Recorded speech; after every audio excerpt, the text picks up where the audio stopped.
Hello comrades, and welcome back to Kerbal Space Program, the quest for the final frontier. I am indeed your host, Commie Fritz the Great. And who could possibly have thought that being a communist, well, pretending to be a communist on the internet could possibly be so much awesome fun. Nonetheless, let's dive back into Kerbal Space Program and get started. So, where were we? Where were we indeed? Well, in the last episode, we actually kicked off Season 2 without any flying fashion or colours. Yes, we had our second scrubbed launch, yet the rocket did not perform as well as we'd hoped. And in the meantime, of course, if we go back to the tracking station, okay, I went and selected an asteroid that was about that was pretty far out from Kerbal, and well, it was going to encounter it in a matter of about 200 days over there, and you should be able to see my mouse cursor because I did finally remember to enable it. Yes, so if we go ahead and select this unknown object, which I've just done, last seen 23 days 46 minutes ago, and it's a class A asteroid that's pretty tiny, and we start tracking it, we see that it's going to hit Kerbal in 77 days. So if we stop tracking that, this one's a class C medium one, and its periapsis is 17 million. We can deal with that. That's in between the orbit of the moon and Minmus. So certainly we can go and grab it. So let's do that. Much more of a stark comparison with the class D asteroids over here. Much more manageable for the amount of payload that we're going to fire in orbit. Now, ooh, look at our space tug flying along there pretty fast. Now if we switch back to the vehicle assembly building, we can then get started and begin actually launching our rocket. So off we go. Let's click on it here and wait for it to load. Now in the previous episode we did have some problems staging wise. actually, they weren't staging wise, they were to do with the positioning of the fuel lines on the external rocket boosters, which was rather inconvenient because it meant that it was our second scrub launch in the entire Let's Play. But we can put that behind us and soldier bravely on and try to redirect this asteroid, this new asteroid that we've selected. So here it is, the finished product, and I think we are pretty much ready to launch. And I'm just checking the staging now while scrolling up. Nothing seems to be standing out, everything seems to be perfectly fine. Now I should mention that this coming section of the video is going to be a fast forward sequence because this next launch was actually another scrub launch. I simply didn't have enough delta V to get into orbit. So yeah, afterwards I'll be back in live commentary. Well, there wasn't really much commentary, just action and music really, as is the norm. But yeah, I just replaced, I just added in decouplers in between the transfer stage and those external fuel tanks, because once I run out of fuel in those external tanks, they will be dead weight, so it's always a good idea to jettison them at some point. Other than that, we added parachutes and such like. I don't think that's going to be a problem. Just checking that the staging is set up correctly, and if I add another one in there, drag that, perfect. Right, I can't really see any further modifications that we can make to the rocket, so, you know, afterwards, well, actually, I should probably say that, this coming launch wasn't a rocket failure, it was a piloting error. I did start my gravity turn far too early, which was really quite annoying. But anyway, coming up now is the fast forward sequence of this launch.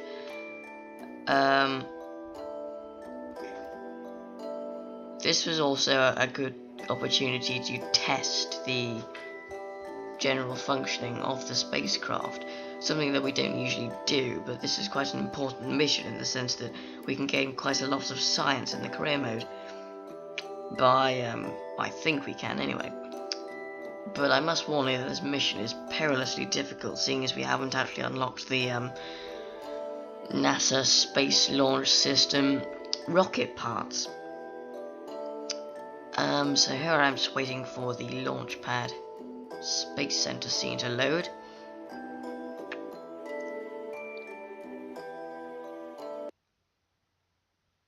Here we go. And I've forgotten to control from the grabby arm thing, the claw. But in the meantime, that is indeed it from me, and I will see you on the other side.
Right, comrades, third time lucky maybe? Well, let's find out. What I'm going to do now is plan the mission in a tad more detail. So we know that it's going to be 17 million. What I'm going to do is time warp until we're ready for asteroid capture, meaning that the asteroid will be within Kerbin's SOI, Sphere of Influence. Another useful feature that's been added in 0.23.5 is that you can actually time warp in the tracking station.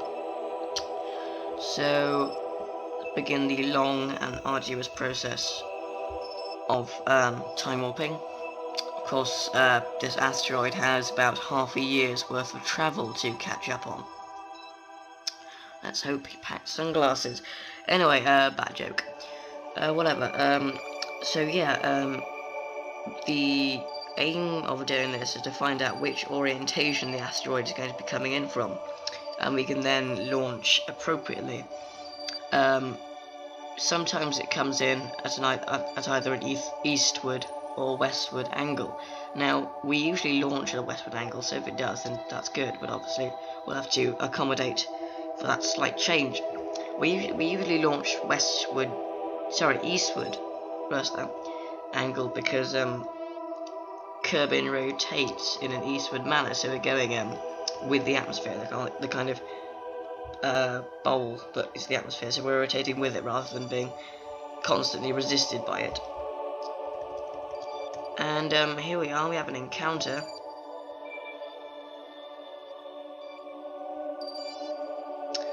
So it has actually dropped itself into a really convenient orbit.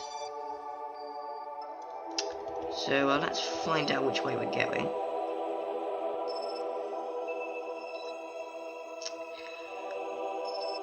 And it is indeed going westward. So that's good. Well, it's not the best option, obviously, but we're going to have to deal with it. So I'm going to go for one more launch. I'm not going to show it to you this time, but I will see you in space, maybe. Okay, comrades, I'm currently firing my orbital insertion stage, and fancy seeing you here. Said I'd see you in space.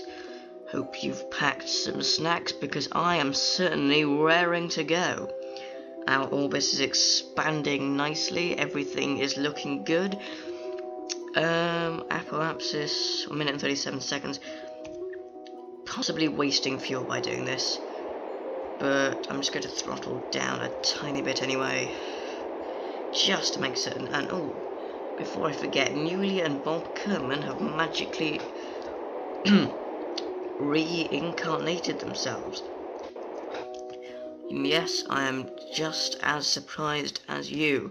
I can almost hear you gasping and vomiting in front of your computer screens right now. Or not. Why did I do that? I wanted to switch to the map view, didn't I? Of course, we're wasting fuel, constantly pushing our apoapsis up, and seeing as we are going to get into quite a safe orbit, relatively speaking, I think we may as well just stop burning for a while and take in the view. I should probably turn on the RCS just to get a bit more leverage. My thrust to weight ratio, talking rocket wise here, has increased since I ditched the single mainsail tank that I was left with after the 6 external boosters jettisoned. There's our orbit growing nicely. We're almost there, just a tiny bit more burns. Few seconds. Here it comes. Have we created an orbit-worthy ship? I think you'll find that we have. Going to have to just wait until our periapsis gets to a safe altitude. That's about 30 kilometers right there. The camera swivels. Whoa. Sick making. I'm going to see how much fuel I have left in these tanks, so I can jettison them if necessary. Wow, this skipper engine, more efficient than you actually anticipated it to be. 89, 90, 111. We're going good. And that is how we do that. We did a quick save here with the F5. Brilliant. Perfecte. Right, let's get asteroid redirecting. We are of course going in an anti-normal orbit, so anti-clockwise wise. As far as we are concerned, here is the asteroid, and what we need to do now is do an inclination change to match it. So we're 46.6 degrees out, and right, so what we can do now here is set up a maneuver node and shift our orbit around like so. This maneuver node system is just so intuitive. 17.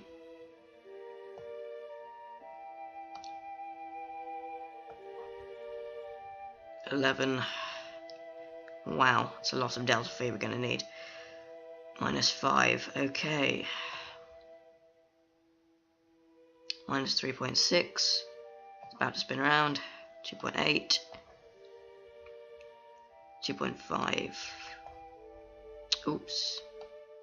Didn't want to do that. 1.9. We can deal with that.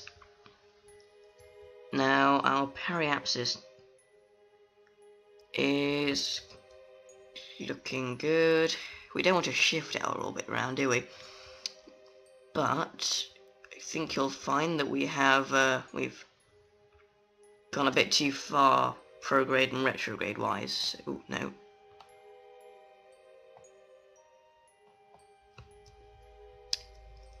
Right, that should do us for now.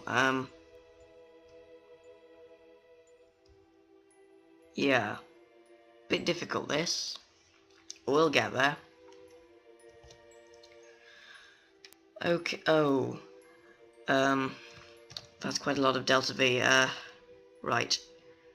What I'm not going to do is waste any fuel.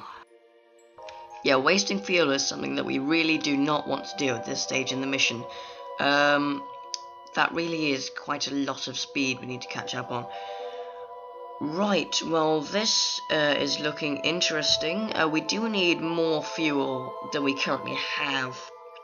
So we are running on borrowed time here. I really don't think Newly and Bob Kerman will want to spend an extended period of time in space. Asteroid. The asteroid can stay where it is for now.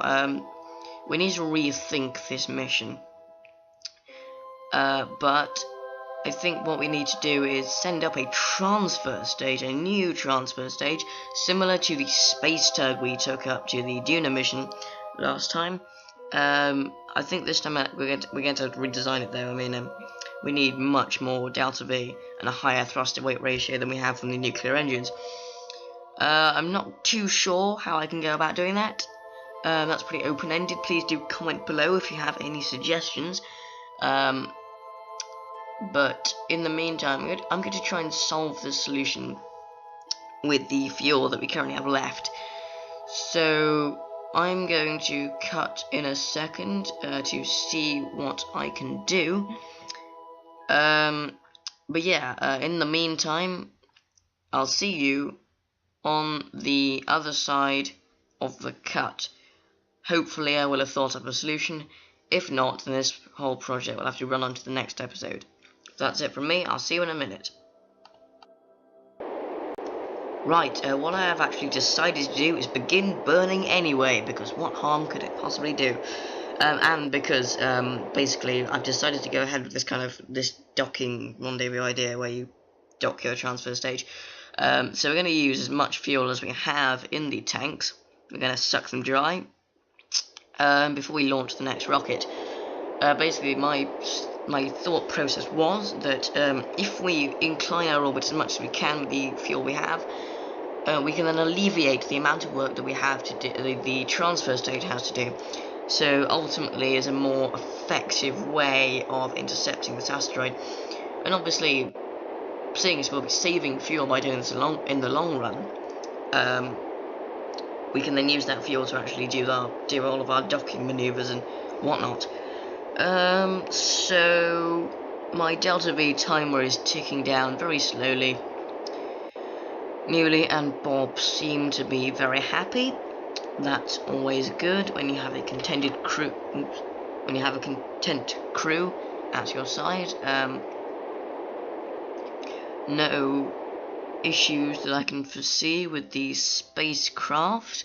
There's no point in doing any crew reports or scientific research now, because we have in the bag all of the science that we can possibly have got around Kerbal, so that's in orbit, lower upper atmosphere, terra firma, water, land, etc. So there's not really much point in doing that. Well, this has turned out to be an interesting episode. Luckily, we actually managed to fire our Trotsky Turvy 250 into orbit at last after two failed attempts and one successful one, as you can see. Yeah, the maneuver node seems to be going well. Nothing more I can say, really. This video's been going on for about 21, 22, 23 minutes. So I think it's time to end here. But please do join me next time, when I will have sent up a transfer stage in the hiatus in between, hopefully. So please do like, comment and subscribe if you enjoyed the video. All support is appreciated. And I will of course see you next time on Kerbal's Space Program.